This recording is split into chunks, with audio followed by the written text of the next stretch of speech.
Kidney मानव शरीर में एक महत्वपूर्ण किरदार निभाती है। यह शरीर के अंदर फिल्ट्रेशन का कार्य तो करती ही है, लेकिन मेटाफिजिकल तरीके से अगर देखें तो हमारे व्यक्तित्व के निर्माण में निर्णय लेने की क्षमता विकसित करने के गुण सिर्फ किडनी में ही होते हैं। किडनी जिस वक्त एक बालक जन्म लेता है उस वक्त उसके माता पिता से जो भी शक्ति प्राप्त होती है वो किडनी में ही स्टोर होती है। किडनी को हम कह सकते हैं ये पावर स्टेशन है, ये ट्रांसफार्मर है पूरी बॉडी का। जिंदगी में जितनी भी ऊर्जा हमें मिलेगी या मिल रही है वो कहीं ना कहीं किडनी के सहयोग से ही प्राप्त हो रही ऊर्जा है। इसलिए किडनी को स्वस्थ रखना बहुत ज़्यादा ज़रूरी है। और आजकल किडनी के स्टोन और गॉल ब्लैडर के स्टोन बहुत तेज़ी से बढ़ने वाली समस्याओं में एक है। इसके लिए हम ऑपरेशंस भी करा देते हैं। ये आम बात सी हो गई है कि किडनी स्टोन का ऑपरेशन करा लो, गॉल ब्लैडर का ऑपरेशन करा लो। लेकिन अगर हम प्राकृतिक रूप से देखें और कुछ उपायों को करें तो हमारी किडनी स्वस्थ हो सकती है। कहीं ना कहीं दिनचर्या में ही किसी तरह की कोई कमी है जिसके कारण से ये चीज़ें हो रही। जैसे आजकल कभी कभी किसी को सर्दी खांसी जुकाम हो जाए, ठंड लग जाए, तो हम तुरंत से कोशिश करते हैं कि कोई दवाई खा लें और दवाई खाकर सर्दी खांसी जुकाम को बंद कर दें, रोक लें। सहूलियत भी होती है। 7-8 दिन 10 दिनों तक सर्दी खांसी से परेशान रहने से बेहतर है कि दवाई खा लो। लोग बहुत आसानी से ये कार्य को कर लेते हैं। लेकिन जब शरीर से कफ बाहर नहीं निकलता है, यानी दवाइयों को खाने से शरीर का कफ अंदर ही रह गया, वो बाहर नहीं निकलेगा। और जब शरीर से बाहर कफ नहीं निकलता है तो वही कफ किडनी की तरफ से होते हुए जाकर धीरे धीरे किडनी में स्टोर होना शुरू हो जाता है। और शरीर में पानी की कमी के कारण से वो कफ धीरे धीरे कठोर होने लगता है और परत दर परत कफ के ऊपर कफ का जमा होना और पानी की कमी के कारण से कठोरता का बढ़ना, वही कठोर कफ ही बाद में स्टोन के रूप में आ जाता है। नहीं तो हमारे शरीर में पत्थर आएंगे कहाँ से? भोजन से पत्थर नहीं आ रहे हैं। सच्चाई तो ये है कि वो कफ है। आप कभी भी किडनी स्टोन के किसी भी ऑपरेशन को जब स्टोन बाहर निकाल लिया जाता है तो उसे आप देख लें, उसका रंग ऑफ वाइट यानी शुद्ध देसी घी की तरह कलर थोड़ा सा पीलापन लिए हुए रहता है और कफ का भी रंग वही होता है। तो कफ के जमने से शरीर में पानी की कमी से ही किडनी स्टोन की शिकायत बढ़ती है। तो अगर किडनी स्टोन की शिकायत हो और किडनी स्टोन या किडनी से समस्या से संबंधित किसी भी समस्या को आप ठीक करना चाहते हैं तो दो तीन चीज़ें आप अपने जीवन में अपना लें। सबसे पहले, शरीर में पानी की कमी नहीं होनी चाहिए।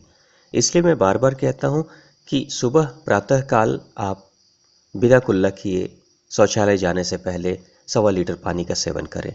जिन किसी को भी किडनी से संबंधित किसी तरह की कोई समस्या है तो वो उस पानी को गर्म गुनगुना ले सकते हैं। पानी इतना गर्म होना चाहिए पीते वक्त ताकि वो पेट तक वो गर्मी चली जाए, क्योंकि गर्म पानी के पीने से धीरे धीरे कफ जब उस गर्म पानी के संपर्क में आता है तो आहिस्ते आहिस्ते वो पिघलने लगता है, वो गलने लगता है।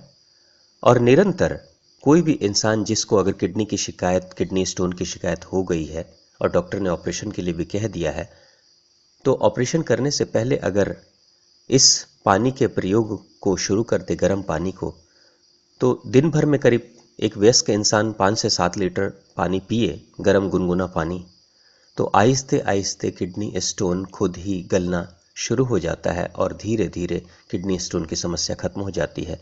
अनेकों प्रयोगों में काफ़ी सारे मरीजों के ऊपर मैंने इस प्रयोग को किया है और ये सफल प्रयोग रहा है। बिना एक पैसे के आप अपने किडनी को बेहतर स्वस्थ कर सकते हैं। सबसे पहले पानी की कमी नहीं होनी चाहिए शरीर में, और अगर किडनी स्टोन हो भी जाए तो घबराए नहीं, गॉल ब्लैडर स्टोन हो भी जाए तो घबराए नहीं। आप पानी का सेवन शुरू करें, गरम गुनगुना पानी।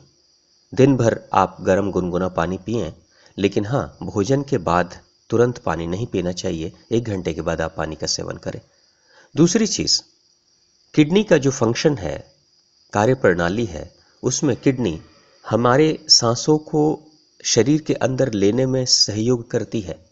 जब इंसान सांसों को लेता है तो किडनी की शक्ति से ही सांस ले पाता है, लेकिन जब शरीर से सांसों को बाहर छोड़ता है तो फेफड़े की शक्ति से शरीर से बाहर सांसें जाती हैं। इसलिए जिन लोगों को भी अस्थमा से संबंधित किसी तरह की समस्या है, जिनको सांस लेने में समस्या हो रही है, तो सांस लेने में अगर समस्या हो रही है तो समझ लेना चाहिए कि किडनी में कहीं कोई खराबी हो रही है।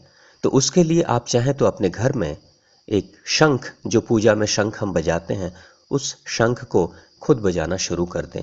क्योंकि जब भी आप शंख को बजाने की कोशिश करते हैं तो उस समय लंबी गहरी सांस आपको लेनी पड़ती है, और लंबी गहरी सांस को जब आप लेते हैं तो धीरे धीरे किडनी आपकी स्वस्थ होने लगती है।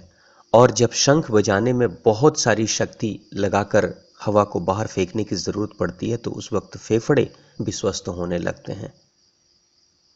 और साथ ही अगर कभी कान में झिंगुर की आवाज़, साए साए हवा की आवाज़ या घंटियों की आवाज़ सुनाई दे तो आपको समझ लेना चाहिए कि किडनी में कोई समस्या हो रही है। कान से संबंधित किसी तरह की समस्या अगर हो रही है तो कहीं ना कहीं किडनी में कोई समस्या है। तो कान में ईयर ड्रॉप वगैरह डालने से और उसका इलाज करने से ज़्यादा बेहतर है कि किडनी को स्वस्थ करें, किडनी के इलाज के बारे में सोचें। किडनी का ही बाहर प्रकटीकरण होता है कानों के रास्ते से, यानी किडनी का संबंध कान से है। तो इन छोटी छोटी चीज़ों को, जैसे प्राणायाम में भस्त्रिका प्राणायाम, लंबी गहरी सांस लेना, लंबी गहरी सांस छोड़ना, और हर बार जब लंबी गहरी सांस लेते हैं तो उस वक्त आप यही समझे कि किडनी की शक्ति से मैं सांस ले पा रहा हूँ, यानी किडनी सक्रिय हो रही है। तो धीरे धीरे जब आप इनका सेवन करना शुरू करेंगे, इनका पालन करना शुरू करेंगे, तो आप महसूस करेंगे कि किडनी स्टोन की समस्याएं तो सिर्फ 3 से 4 महीने के अंदर पूर्णतः खत्म हो जाती है, चाहे किडनी स्टोन की साइज़ कितनी भी बड़ी क्यों ना हो। लेकिन थोड़ा सब्र रखना पड़ता है, और भविष्य में इस तरह की समस्याएं दोबारा न हो उसके लिए हमें एक सामान्य प्राकृतिक जीवन को जीना पड़ता है। धन्यवाद। आपका दिन शुभ हो।